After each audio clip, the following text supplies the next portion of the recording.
Welcome on in, football fans. It's your boy Gsluke here with our DFS and prop preview for Week 7 of the NFL season. Gonna get you ready for all of your exposure on Sunday with first off a breakdown of the fantasy side and my top 3 quarterback stacks of the week. Those will be a couple of game environments that should be favorable for fantasy purposes. We'll go through some stacking options, ways to get different within a few chalkier game stacks, and then afterwards we're gonna focus on the underdog and the prize pick side with a few pieces of exposure that have already entered. You might want to consider tailing for Sunday. So by the end, you have a game plan for everything that you're going with. So without further ado, let's go ahead and hop on in with a breakdown of my top quarterback stacks of the week. First up, we got Patrick Mahomes of the Chiefs going up against their division rival Raiders, and these are normally close competitive games, but in this game script, it's a 13.5 point spread favoring Kansas City, so they're not expecting it to be like we traditionally see, which I personally don't agree with. I think it's going to be a little bit closer than what Vegas would indicate, and if that's the case, this could be a prime game environment to attack because you got Rashee Rice back for Kansas City. They've got all the weapons that are really starting to click on that side of the ball as well, and with the lack of rushing offense that they've shown, it's been all Patty Mahomes, which has made him extremely favorable and extremely attractive option when we're playing on main slates like this. And at over a 23 raw point projection, normally those are reserved for some of the best rushing quarterbacks that we have in the NFL, normally in high total games. This is neither of those, right? He's not a rushing first quarterback. The total here is in the mid 40s, but because they are 13.5 point favorites, their team total is just soaring through the roof. So that's why the projection is at that sort of a number and why I'm prioritizing him in a lot of my builds. But you can see with the ownership, you are going to be paying for it from that perspective. A lot of the field is going to be thinking along the same sort of lines. So if you're using a Patrick Mahomes in the large field GPPs, you're going to have to think about where you're getting that differentiation. And that could be within the stack or potentially with one of the buyback options that you're using on Las Vegas. A few players at low ownership that fit that sort of bill. But let's start with the stacking options on Kansas City. You've got a Rashee Rice returning from injury. He's going to be the most popular option for that spot, but also projecting through the roof. So if we go down here and find a Rice, he's only $5,600 and projecting for nearly 3x points per dollar value. So that's why he's at 24.4%.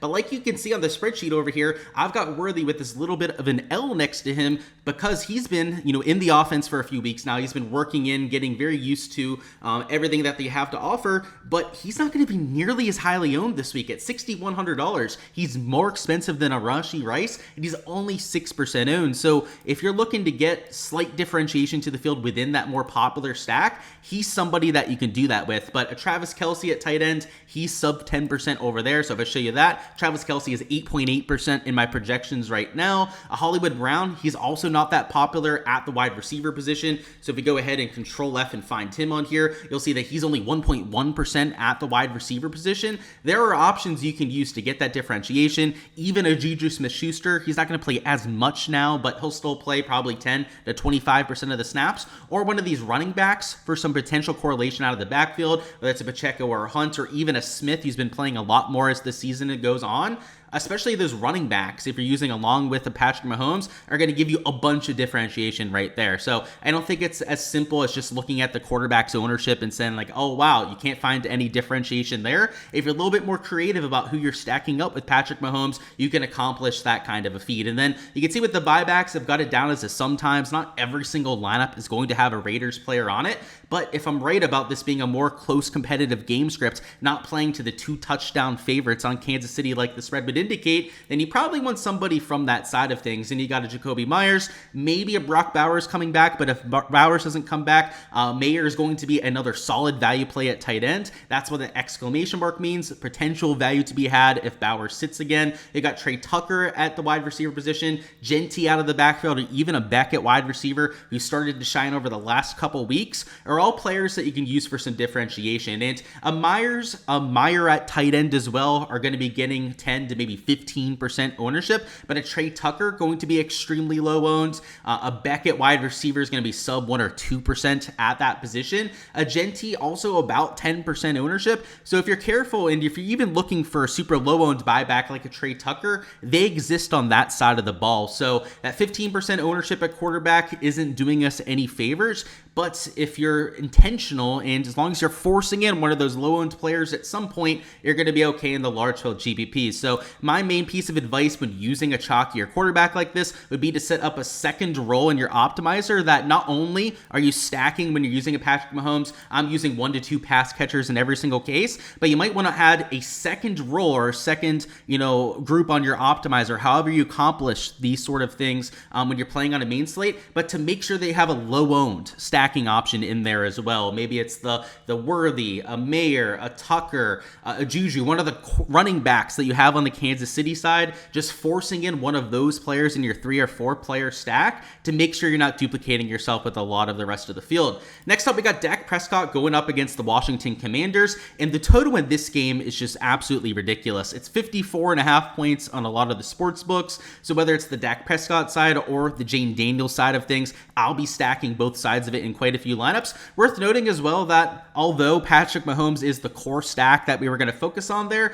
that Geno Smith, to go back to that first game environment, he's only 1.2% owned at that quarterback position. So if you don't want that 15% owned quarterback, you're really trying to force your hand, and maybe that salary is going to help you out at other positions as well. Geno Smith also going to be in some of my large field GPP exposure, but in this second game, you'll see the ownership on Daniels is through the roof. He's 18%. So the reason why we're going to Dak Prescott as the player that we're using as our quarterback stack in the core play is because he's only 5.6% owned. And because Dak Prescott doesn't have as much rushing upside as a Jane Daniels, Daniels is close to a 50-50 coin flip to score on the ground. He's also got a 45 to 50 yard rushing yard line on a lot of the sports books.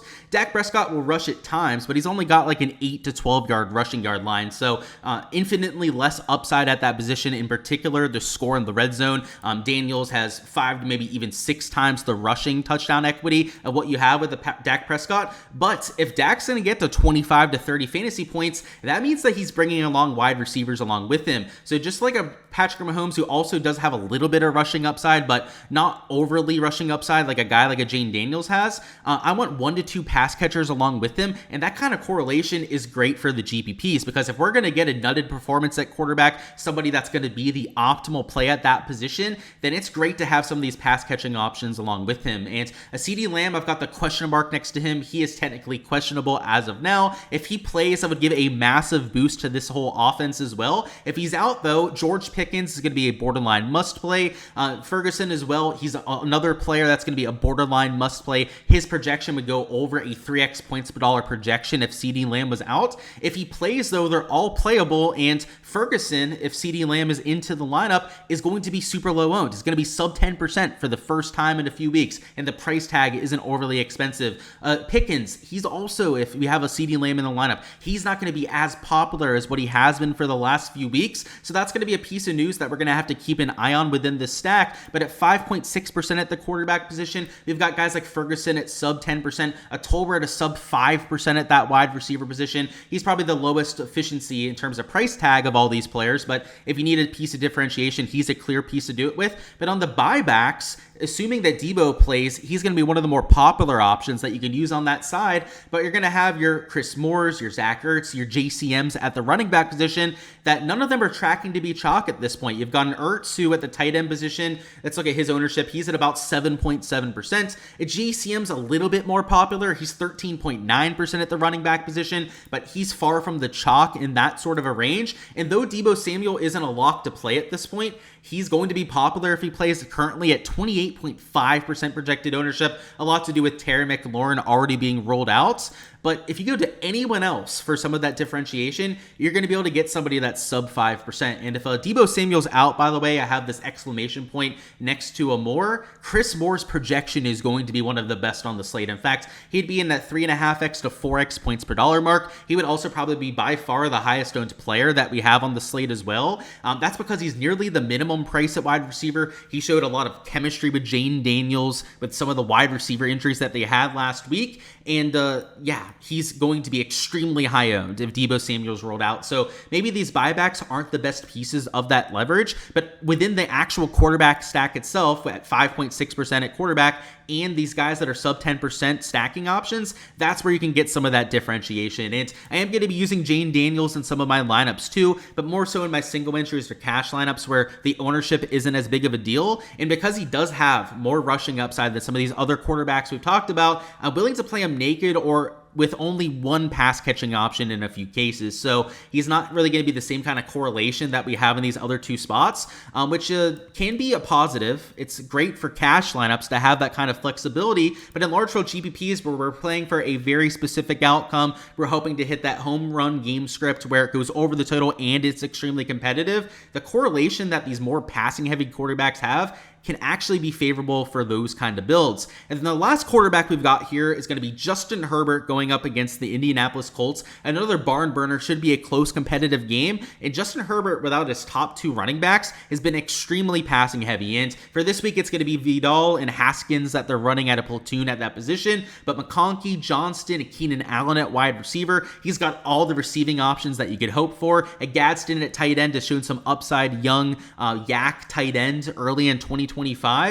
He's a great projection at over 3x points per dollar projection. In fact, you've got so many quality quarterback plays on this slate that he doesn't stand out as much as he typically would. Normally a 3.25x points per dollar projection like we have here would have him like 15 to 20% owned, but he's 9.5%. It's not like we can say that he's being completely overlooked in this kind of scenario, but without their top tier running backs, they've been a lot more passing heavy, like I've said, and in particular when they've gone into the red zone, which raises Justin Herbert's touchdown equity. He started the year on an absolute torrent stretch, but has kind of cooled down over the last month or so, but I'll buy the dip. He's only $6,400 now. Again, also probably lower owned than he otherwise would have been if he was playing this well and in this kind of game environment just a couple weeks back. And this is the second highest total that we have on the week. It's close to 47.5, 48 points, depending on the sports book that you're looking at. So not quite the 54.5 point total that we have in this second quarterback stack that we went through, but also a close game, two very competent offenses that are going back to back, and only a field goal spread at most on the sports books that are out there. So 1 to 2 pass catchers, just like the first few quarterback stacks that we've gone through. He has some rushing upside, but not an overly rushing quarterback like we have with the Jane Daniels or Jalen Hurts that has legit rushing touchdown equity on top of the kind of passing touchdowns that they'll post.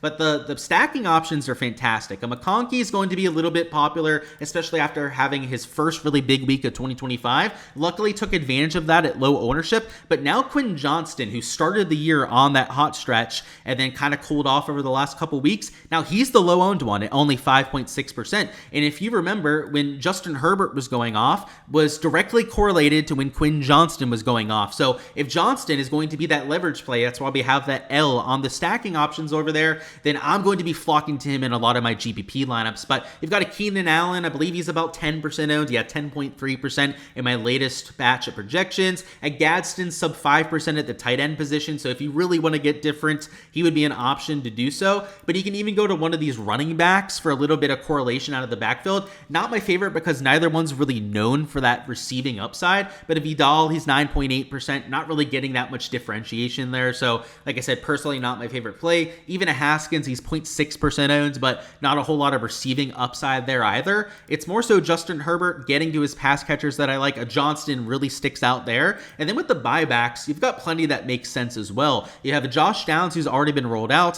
So that's why I have the exclamation point next to Alec Pierce. He's going to be playing the true wide receiver 2 role for Indy, and he's got deep downfield upside. So I really like him for the large field GPPs as a high upside, low owned buyback. If we take a look at the ownership on a Pierce, we'll also look at the Pittman stuff there as well. So let's go to Pierce first, and then we'll circle back to Pittman afterwards.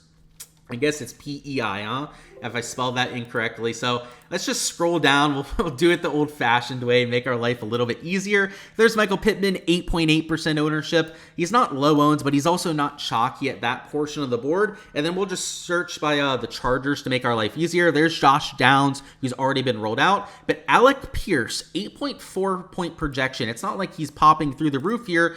Only 2.7% ownership, but what you play Alec Pierce for is not for him to score 6 to 7 points. It's not for his floor. Like, you wouldn't use him in a cash format. You play Alec Pierce for the 40 to 50 yard touchdown, the games where he scores 2 to maybe even 3 plays of 40 to 50 plus yards. I mean, we've seen that over the last couple years. He's a big player, go home sort of player. And in the large field GPPs, that's exactly what we're hoping for. In the buyback format, he's an absolute goldmine because of that. Low ownership to help offset maybe some of the chalkier plays that you're getting to. Like a Herbert's 10%, maybe you're using a McConkey rather than a Johnston because of that PPR floor. I couldn't blame you in a few cases. That's where getting to that low owned buyback like an Alec Pierce can can really help you out on those sort of formats. So that's what I'm thinking for this game. These 3 games in general, they all look like they should be right for the taking for the fantasy format. It's also worth noting that you've got a Warren at tight end in this last game. Like, he's an elite tier option that you can use as a buyback. He's got the ownership, but he's an absolute stud, somebody that I'll for sure be using, especially when I have Johnston to already give me that sort of leverage. And then even the running back position, right? You can't ignore just using a good old Jonathan Taylor as your buyback at $8,800. Extremely expensive, but he's got over a 22 raw point projection. So there's a bunch of different ways that you could go there, but these 3 game environments, the type of games that I could see being the absolute nuts, and just like the top 2 games where I'm also getting to the other side, if you're looking to get to slightly lower ownership, you can go to the other side of it. Just like a Geno Smith was only 1.2% owned, a Daniel Jones is only 3.3% owned at that quarterback position. So, if you find yourself liking to take your McConkeys, the Warrens, the more chalky players that you have in this game, then just go to the other side and stack that quarterback instead. So that's how I use the game totals. That's how I use the high upside games to my advantage on a slate like this, and hopefully can find yourselves towards the top end of those GPPs. To get access to all the projections that you just saw, make sure to check out my Patreon page in the description of this video. Down there, you guys can get access to all the different spreadsheets that you see if you join the NFL DFS tier. On there, I've got every showdown slate covered, all the big island games that we have in 2025,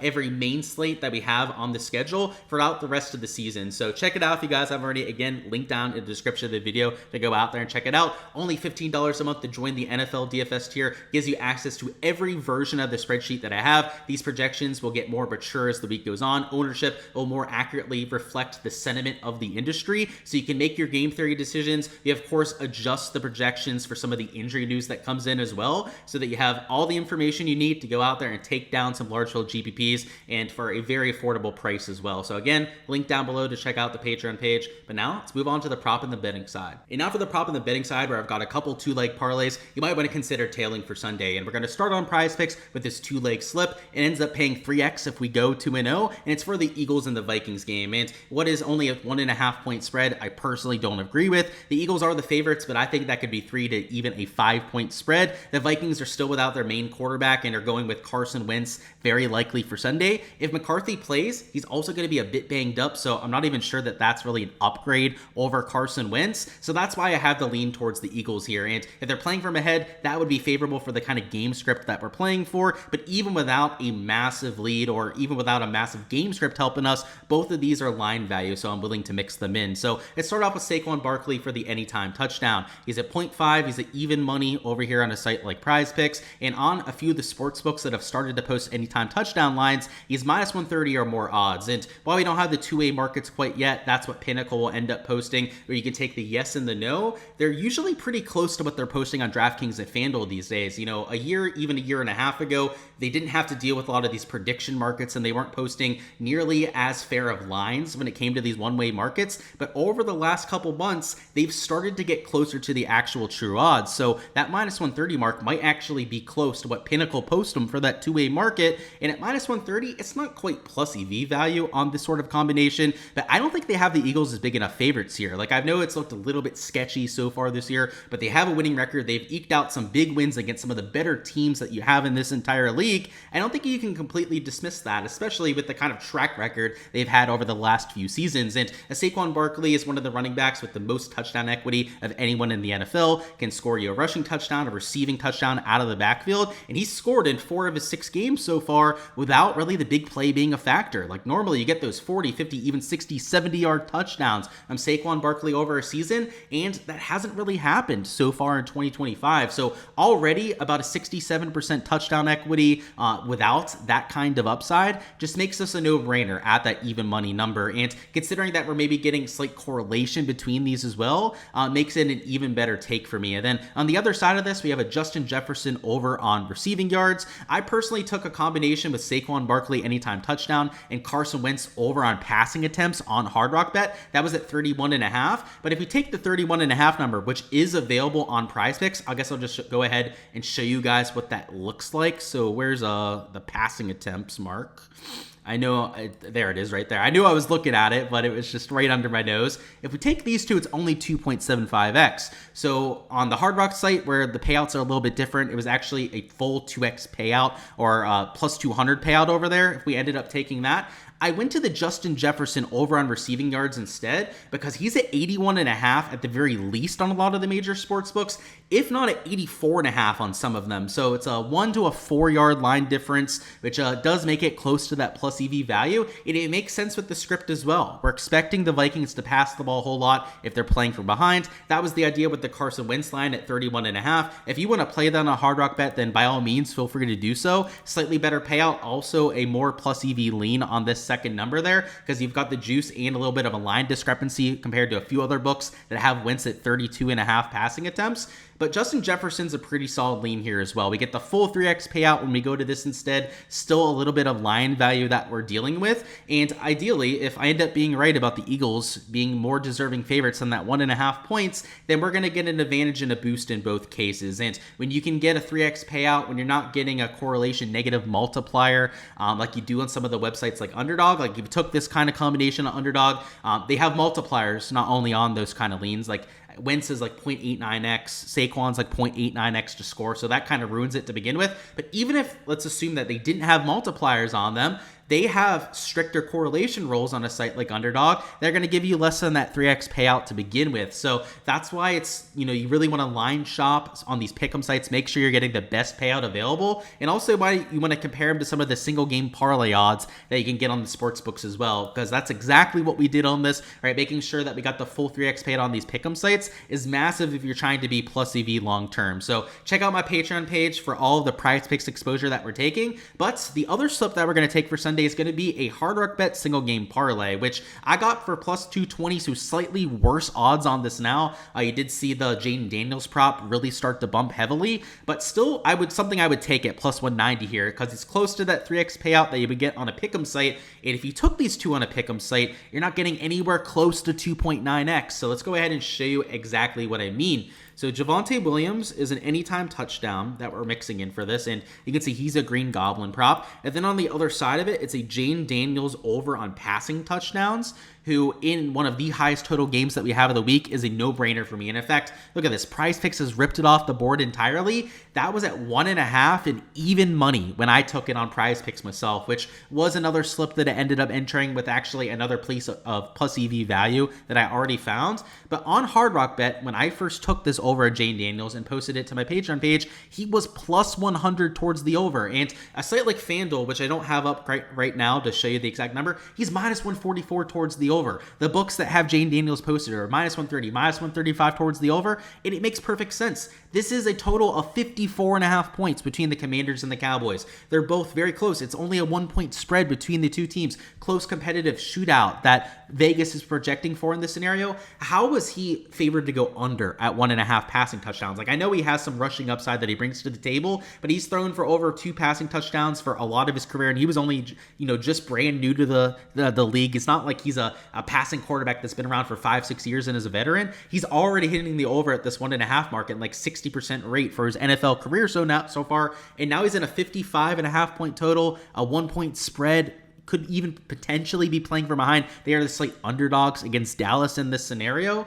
Even at this plus 190 mark is an absolute value, because like you can see over here, or if they had him at the 1.5 and even money, it was only a 2.5x payout. But now that they ripped it off the board, obviously a lot of people were taking that over like I was. That's the case of why they would rip it off the board. He's probably going to come back as a demon, as a goblin, this Green Goblin like you see there. And the payout, rather than being 2.5x, is probably going to go down to at least 2.25x, if not the whole way down to 2x on a site here like Prize Picks. So just a great example of making sure that you line shop and find the best value that you can. Down here in Florida, we have access to Underdog and Prize Picks and Hard Rock Bet, which is really the best case scenario that we can have. I complain all the time about only having one sports book to bet on. They have a monopoly, Hard Rock Bet that is, on the customers here in the Sunshine State. But we do have the pick'em sites on top of that, so that does give us a little bit more variety. And when you have more outs, you have more outlets to go out there and find value, you're going to be able to squeeze out better long-term ROI. So, you're not going to always have the same exact outs that I do, depending on the state that you in. Some of you might have more outs than I do, and in that case, make sure you take advantage of all the different different sports books that you can line shop. Some of you might have less books. Some of you might only have the pick'em sites to go out there and attack on. Whatever the case may be, just optimize your situation, right? Not everyone is going to have the same exact portfolio, the same deck of cards to go out there and play with. But what you can do is you can go out there and do your best with that deck of cards. So that's what we do. That's what I think you can take away from a piece of content like this. For all the slips I'm entering on Underdog and Prize Picks and on Hard Rock Bet and the sports books like you were seeing over here, make sure to check out my Patreon page. The NFL prop tier is how you get access to all of those. The link in the description will also take you to that. NFL combined tier, if you're somebody that plays DFS and props, NFL combined tier will give you the NFL DFS stuff that we went through before, and of course all the prop exposure that we just went through, and that I'll be adding for the Sunday slate. But that's all we've got here on the prop and betting side. It's a cash out on these couple parlays. Alrighty guys, that is all I've got for the week 7 preview. Go ahead, smash that like button if you guys haven't already. Also subscribe to the channel so you guys don't miss any of the content to come. That'll include our Monday Night Football preview, Thursday Night Football previews, as well as all the main slate videos that we have throughout the rest of the year, and all the golf content that we have here during the fall swing. So subscribe so you don't miss any of that when it drops. Best of luck with anything that you guys are going with, whether it's in the large hold GPPs. I hope to see a few takedowns from the community. Let's try and cash out on our prop and betting exposure as well. And go ahead and comment down below who you've got as the top scorer for the Sunday main slate. And if you guess the top Draftkings score for the 1 and 4 o'clock games, you will win an automatic free month on my Patreon page. So go ahead, claim your player down below. It'll be on a first come, first serve basis. So once a player is guessed once, they cannot be guessed again. So go ahead, guess your player before anyone else ends up stealing them from you. And best of luck with everything that you're going with. But hopefully we can make week 7 one to remember.